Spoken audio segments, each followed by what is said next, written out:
Hello everyone, the commerce professor में आपका स्वागत है। हम हमारा रिसर्च सब्जेक्ट कर रहे थे जिसकी मैंने 2 वीडियोस ऑलरेडी अपलोड कर दी है और आपके लिए रिसर्च नेम से प्लेलिस्ट भी बना दी है। ये इस सब्जेक्ट की 3rd वीडियो है जिसमें हम पढ़ेंगे approaches and significance of research. तो आइए बिना किसी देरी के वीडियो को शुरू करते हैं।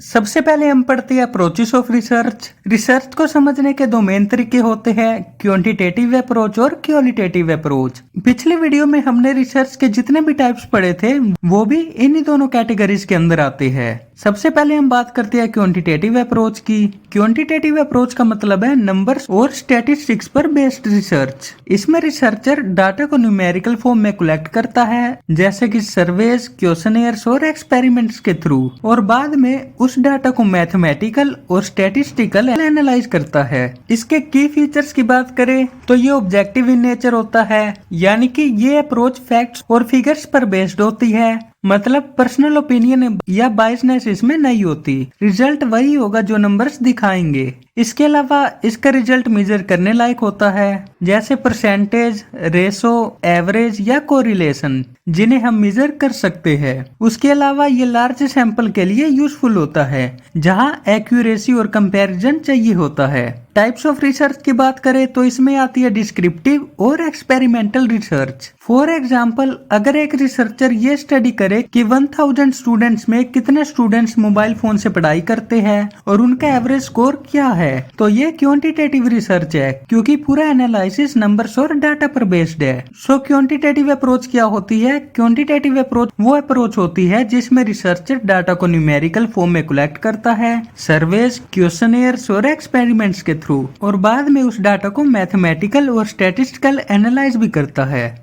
अब हम पढ़ते हैं क्वालिटेटिव अप्रोच के बारे में। क्वालिटेटिव अप्रोच का मतलब है नॉन न्यूमेरिकल डाटा पर based research. Quantitative numerical data पर बेस्ड होती थी, पर ये नॉन न्यूमेरिकल डाटा पर बेस्ड होती है। इसमें रिसर्चर लोगों के ओपिनियंस, एक्सपीरियंस, एटीट्यूड्स और बिहेवियर्स को समझता है। यहाँ फोकस होता है समझने पर, ना कि मेजर करने पर। इसके फीचर्स की बात करें तो ये सब्जेक्टिव इन नेचर होती है। क्वांटिटेटिव ऑब्जेक्टिव इन नेचर थी, ये सब्जेक्टिव इन नेचर है। ये अप्रोच लोगों के पर्सनल थॉट्स और फीलिंग्स को समझने पर बेस्ड होती है, मतलब आंसर्स हर इंसान के डिफरेंट हो सकते हैं। उसके अलावा इसके रिजल्ट्स को एग्जैक्ट नंबर्स में मेजर करना मुश्किल होता है, लेकिन ये इन डेप्थ अंडरस्टैंडिंग देता है। इसके अलावा इसमें इंटरव्यूज, ग्रुप डिस्कशंस, ऑब्जर्वेशंस और केस स्टडीज का यूज होता है। अगर टाइप्स की बात करें तो इसमें आते हैं केस स्टडी और हिस्टोरिकल रिसर्च। फॉर एग्जाम्पल, अगर रिसर्चर स्टूडेंट से पूछे कि आपको ऑनलाइन पढ़ाई पसंद है या ऑफलाइन और क्यों, तो हर स्टूडेंट का आंसर अलग अलग होगा। कोई बोलेगा ऑनलाइन फ्लेक्सिबल है, कोई बोलेगा ऑफलाइन में कंसंट्रेशन ज्यादा होता है। तो ये क्या है? क्वालिटेटिव रिसर्च है, क्योंकि यहाँ पर्सनल एक्सपीरियंसेस और ओपिनियंस एनालाइज होते हैं। सो इन शॉर्ट हम कह सकते हैं कि रिसर्च के 2 ही मेन अप्रोचेस होती है, क्वांटिटेटिव और क्वालिटेटिव। क्वांटिटेटिव ऑब्जेक्टिव बेस्ड होती है, जो फैक्ट्स और नंबर्स पर बेस्ड होती है और इजिली मेजर की जा सकती है, जबकि qualitative approach subjective in nature होती है। ये लोगों के ओपिनियंस और एक्सपीरियंसेस पर बेस्ड होती है और ये इन डेप्थ अंडरस्टैंडिंग देती है।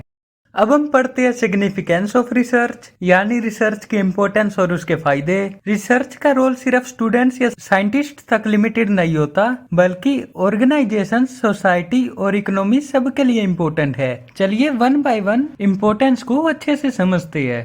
सबसे पहले आता है इंक्रीज नॉलेज। रिसर्च हमें नई नॉलेज और इन्फॉर्मेशन प्रोवाइड करती है। ये हमें फैक्ट्स के पीछे का रीजन समझाती है। जैसे अगर एक साइंटिस्ट रिसर्च करे कि क्लाइमेट चेंज का एग्रीकल्चर पर क्या इम्पैक्ट है, तो ये हमें नए फैक्ट्स बताता है जो पहले अननोन थे। उसके बाद आता है helps in problem solving. Research practical problems को सॉल्व करने के लिए एक साइंटिफिक मेथड प्रोवाइड करता है। जैसे अगर एक कंपनी का प्रोडक्ट मार्केट में सेल नहीं हो रहा, तो रिसर्च के थ्रू हम रीजन फाइंड कर सकते हैं, जैसे प्राइस ज्यादा तो नहीं या पैकेजिंग वीक तो नहीं, और फिर उस बेसिस पर सॉल्यूशन निकाला जा सकता है। उसके बाद आता है useful in decision making. Research हमें सही डिसीजंस लेने में हेल्प करती है क्योंकि वो फैक्ट्स और डाटा पर बेस्ड होती है। जैसे एक बिजनेस रिसर्च करके डिसाइड करता है कि नया प्रोडक्ट लॉन्च करना है या नहीं। उसके बाद आता है helps in policies making. Government और ऑर्गेनाइजेशंस दोनों के लिए रिसर्च काफी इम्पोर्टेंट है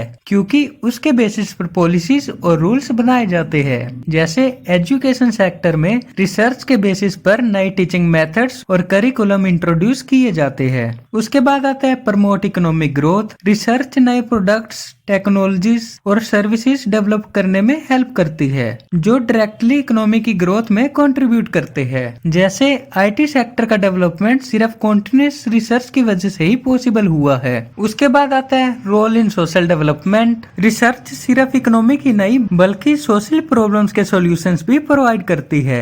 जैसे पॉवर्टी, अनएम्प्लॉयमेंट या हेल्थ इश्यूज को समझने और उनका सॉल्यूशन डिजाइन करने के लिए रिसर्च का यूज होता है। एंड फिर आता है इनोवेशन एंड डेवलपमेंट। रिसर्च के थ्रू नए आइडियाज, टेक्निक्स और इनोवेशन सामने आती है। ये ऑर्गेनाइजेशंस और सोसाइटी दोनों के लिए प्रोग्रेस का रास्ता खोलती है।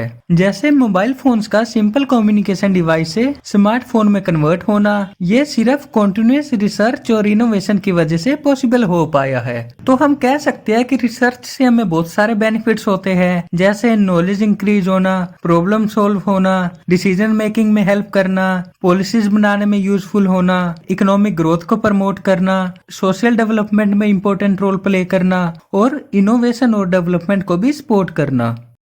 ये था हमारा आज का टॉपिक। आई होप आपको ये वीडियो यूजफुल लगी होगी। अगर आपको ये वीडियो यूजफुल लगी तो इस वीडियो को लाइक करना मत भूलिएगा, अपने दोस्तों के साथ शेयर कीजिएगा, कमेंट में अपना फीडबैक बताइएगा। और अगर आप कॉमर्स बैकग्राउंड से है और ऐसी और वीडियोस देखना चाहते हैं तो इस चैनल को सब्सक्राइब किए बिना मत जाइएगा। फिर मिलेंगे आपको किसी नई वीडियो के साथ, तब तक के लिए थैंक यू।